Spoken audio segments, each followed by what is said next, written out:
Bon, faut qu'on parle du progressisme là chez les militants radicaux, hein. Parce que là, rien que ce soir, je me connecte, je vois une vidéo encore qui dit ouais, ATR, c'est terrible, ils sont pas progressistes, en fait, ils font de la technocritique mais c'est réactionnaire. Il faudrait pas jeter le bébé avec l'eau du bain. La technocritique, elle peut être progressiste et tout. Mais comment ça? En fait, enfin, qu'est-ce que c'est déjà le progressisme? Genre, parlons-en. Le progressisme, aujourd'hui, c'est attendre que l'État ou les industriels accordent des nouveaux droits ou des nouvelles libertés, hein, mais basées sur des nouvelles productions technologiques, donc sur une infrastructure technologique autoritaire, écocidaire, etc. Donc le progressisme, c'est attendre que ça, ces grandes institutions-là, elles nous accordent des droits, finalement, que grâce à elles, on puisse, soi-disant, mieux vivre au final, qu'il y ait plus d'égalité dans la prison, plus d'inclusivité à l'usine, etc., quoi. Mais en fait, quand on est un militant radical, on n'est pas juste là pour réparer la voiture cassée, quoi, ou pour avoir plus des barreaux multicolores à la fenêtre. En fait, quand on est un militant radical, on est là normalement pour questionner la prison en elle-même.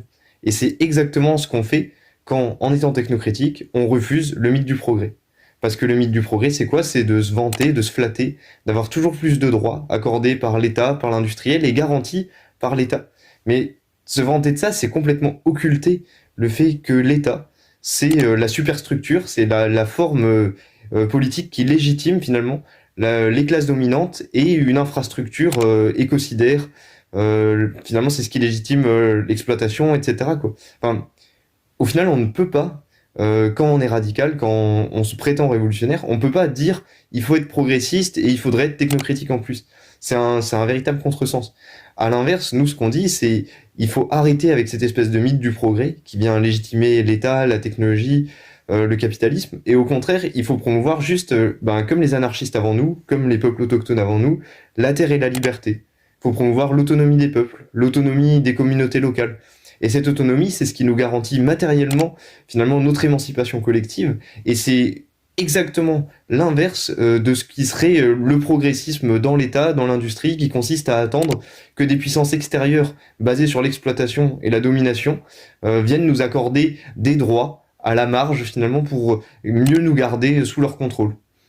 Donc voilà, moi je pense que c'est vraiment important de combattre non seulement l'industrie, de critiquer l'industrie, critiquer les hautes technologies qui sont le bras armé du système de l'exploitation, mais à la fois c'est important de critiquer la culture progressiste qui vient finalement nous imposer ces mythes et nous soumettre à tout ce système, son État, son industrie. Au contraire, nous ce qu'on doit défendre c'est l'autonomie, l'autonomie contre la soumission à l'État et à l'industrie.